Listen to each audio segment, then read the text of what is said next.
2004 में एक engine man रात के 11 बजे लेकर जा रहा था पोस्टमार्टम करने के लिए।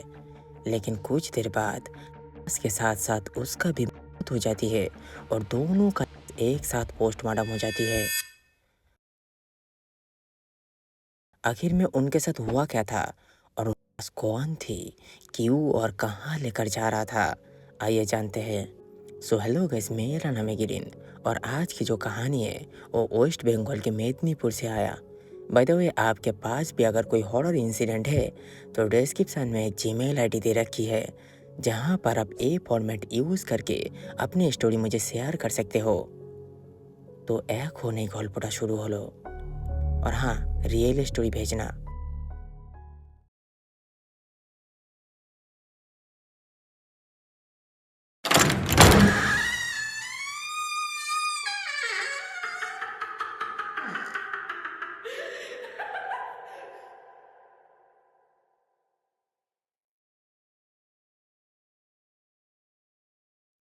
उस वक्त मेरी उम्र 9 साल थी और मैं अपने मामा के घर में रहता था, मामा मामी और दादी के साथ।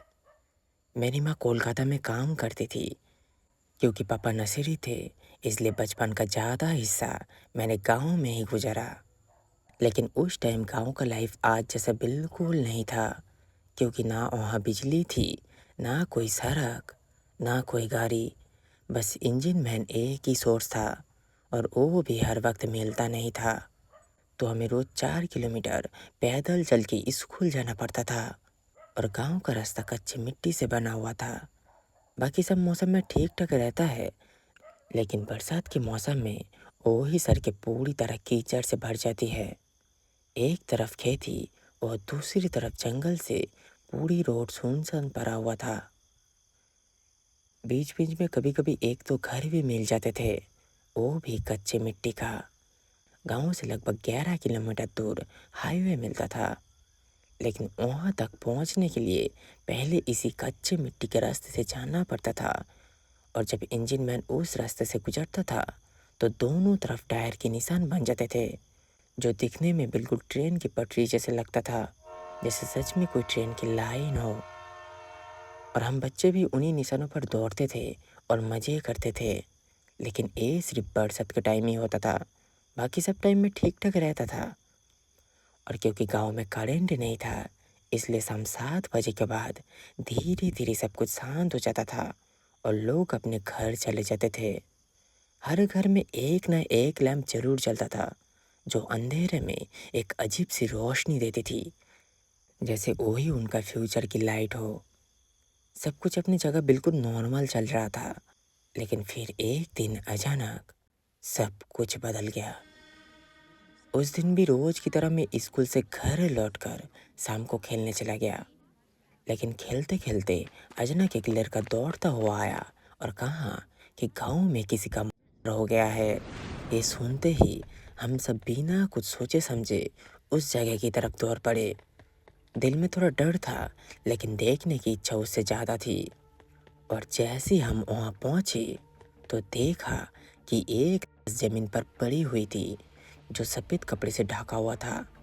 आसपास काफ़ी लोग थे, लेकिन सब धीरे धीरे बात कर रहा था और कोई पास जाने की हिम्मत नहीं कर रही थी। उसके साथ साथ वक्त भी धीरे धीरे बीत रहा था और फिर लगभग 2 घंटे बाद पुलिस वहाँ पहुँची। पुलिस ने बॉडी चेक करना शुरू किया और लोगों से सवाल पूछने लगा। और यही सब देखते देखते रात के 9 बज गए थे। लेकिन मैंने 8 बजे घर चला आया था, क्योंकि मामा आ गए थे और अगर मैं नहीं जाता तो वो मुझे मारते। लेकिन उसके बाद जो हुआ वो मैंने खुद नहीं देखा, बल्कि बाद में सुना। रात के 9:30 बजे पुलिस ने डिसाइड किया कि लाश को पोस्टमार्टम करना पड़ेगा। लेकिन प्रॉब्लम ये थी कि ना वहाँ कोई एम्बुलेंस थी, ना कोई अस्पताल की गाड़ी। बस एक ही ऑप्शन था, इंजन मैन। लेकिन रात के 10 बजे कोई भी इतना हिम्मत नहीं कर रहा था कि वो को लेकर इतनी दूर जाएगा। सब लोग डर रहे थे, लेकिन हर गांव में एक ऐसा आदमी होता है जो किसी चीज़ से नहीं डरता। और हमारे गांव में भी एक ऐसा आदमी था, पतला सा, थोड़ा काला सा, लेकिन हिम्मत बहुत ज़्यादा थी। तो पुलिस ने उसे एड्रेस समझा दिया और लाश ले जाने के लिए बोलकर वहाँ से चली गई।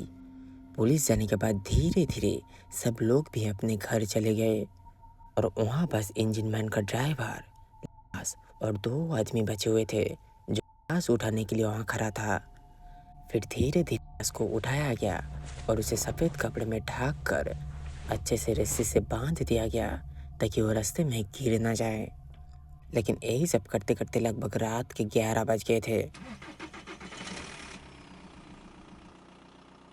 फिर इंजन मैन स्टार्ट हुई और धीरे धीरे वो लोग भी वहाँ से चले गए और फिर अचानक जो जगह अभी तक शोर से भरा हुआ था वो एकदम से खाली और सन्नाटा हो गया। अब वहाँ सिर्फ इंजन मैन, ड्राइवर और बस थी। वो आदमी वैन के ऊपर जाके बैठ गया और उसने वैन चलाना शुरू की। रात के करीब 11 बजे वो लाश को लेकर निकल पड़े। रोड के लेफ्ट साइड पर जंगल और राइट साइड पर खेती का ज़मीन। हाईवे लगभग 6 किलोमीटर दूर था, लेकिन इंजन मैन में कोई हेडलाइट्स नहीं थी। बस उसके पास एक टॉर्च लाइट थी जो सिर्फ कुछ मीटर तक रोशनी देती थी और इंजन मैन की फट फट जैसी आवाज़ लगातार उसके कान में आ रही थी।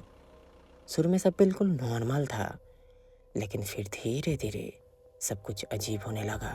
जैसे पीछे कोई सिर्फ पड़ा हुआ नहीं है, बल्कि कोई जिंदा चीज़ है। जैसे कोई उसे डिस्टर्ब कर रहा हो या कुछ कहना चाहता हो कि वो अभी भी जिंदा है।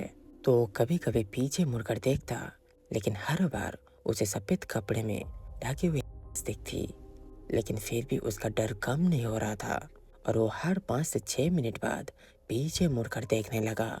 लगभग 40 मिनट वैन चलाने के बाद वो फाइनली हाईवे पर पहुंच गया। लेकिन वहां पहुंचकर उसका डर और भी बढ़ गया, क्योंकि वहां ना कोई स्ट्रीट लाइट थी, ना कोई आदमी था, ना कोई आवाज़। 2-4 दुकान थी, लेकिन वो भी कब की बंद हो चुकी थी और चारों तरफ बस अंधेरा ही अंधेरा। ये देखकर उसका दिल तेज धड़कने लगा, लेकिन फिर भी वो आगे बढ़ता रहा। उसके हाथ में जो टॉर्च लाइट थी वो धीरे धीरे कम होने लगा और फिर अचानक वो भी बंद हो गया। अब वो पूरी तरह अंधेरे में वैन चला रहा था, सिर्फ इंजन मैन की आवाज़ और अपने डर के साथ। कभी कभी रोड पर बम्पर्स आते थे, जिसकी वजह से उसे वैन स्लो करनी पड़ती थी। सब कुछ ठीक ठाक ही चल रहा था, लेकिन फिर अचानक उसे फिर से वही फील हुआ जैसे पीछे से कोई कुछ कह रहा हो। तो इस बार उसने डर के साथ पीछे मुड़कर देखा और जो उसने देखा उसने उसे हिला कर रख दिया। लाश का सफ़ेद कपड़ा थोड़ा हट चुका था, उसका पैर बाहर दिख रहा था, बॉडी थोड़ी टेढ़ी हो चुकी थी और रस्सी भी ढीली हो गई थी, जैसे वो खुद बताना चाहता हो कि वो अभी भी जिंदा है। ये सब देखकर उसकी आंखों में थोड़ा आंसू आ गया और हाथ कांपने लगा, लेकिन फिर भी उसने हिम्मत करके वैन चलाना बंद नहीं किया। लेकिन फिर अचानक उसके सामने एक बड़ा सा बम्पर आया। अंधेरा इतना ज़्यादा था कि वो उसे देख नहीं पाया और वैन सीधा बम्पर से टकरा कर एक जोर का झटका महसूस हुआ और वैन कुछ सेकंड के लिए कंट्रोल से बाहर चली गई। लेकिन किसी तरह उसने हैंडल पकड़कर वैन को संभाल लिया और फिर से दोबारा आगे बढ़ने लगा। लेकिन अब उसके पास कोई रोशनी नहीं थी और उसे पूरी तरह अंधेरे में चलना पड़ रहा था। सिर्फ इंजन मैन की आवाज़ और उसका डर उसके साथ था। काफ़ी देर तक ऐसा चलने के बाद वो एक मोड़ पर आके रुका, जहाँ तीनों रास्ते अलग अलग दिशाओं में भटक चुका था, जिसे बंगाली में ते माता कहते हैं। वहाँ एक स्ट्रीट लाइट थी जिसका उजाला उतना ज़्यादा नहीं था, लेकिन उस वक्त उसके लिए वो स्ट्रीट लाइट बहुत ज़्यादा थी। तो थोड़ा सा हिम्मत जोड़कर उसने सोचा कि एक बार पीछे मुड़कर देख लेता हूँ कि सब ठीक है या नहीं। लेकिन जैसे ही उसने पीछे मुड़कर देखा और उसकी नज़र लाश पर पड़ी,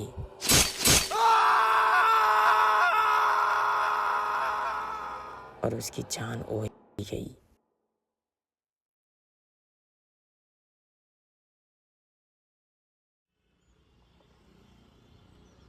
सुबह जब लोग वहाँ से गुजरने लगा और गाड़ियाँ चलने लगी और सब लोगों ने जो देखा, उसे देखकर सब लोगों के रोंगटे खड़े हो गए, क्योंकि वहाँ वो ही इंजन मैन खड़ी थी।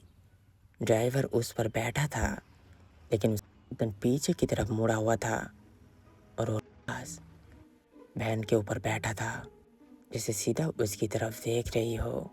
लेकिन उसके ऊपर अभी भी सफ़ेद कपड़ा ढका हुआ था और उसका आधा शरीर रस्सी से बांधा हुआ था। जब पुलिस वहाँ पहुँची और सच सामने आया तो सब लोग हैरान रह गए, क्योंकि जब वैन बम्पर से टकराई थी तब लाश की रस्सी थोड़ा ढीली हो गई थी और बॉडी हिल गई थी। लेकिन ड्राइवर ने भूत समझ लिया और डर के मारे उस अटैक हो गया और वही उसका मौत हो गई। फिर कुछ सालों बाद 2015 में मैं कोलकाता चला आया और धीरे धीरे ये सब भूल गया था। लेकिन फिर मैंने इस चैनल को देखा तो मैंने सोचा क्यों ना मैं अपना ये इंसिडेंट शेयर करूं, ताकि इस चैनल को भी थोड़ा हेल्प मिले और मेरी कहानी भी लोगों तक पहुंच जाए।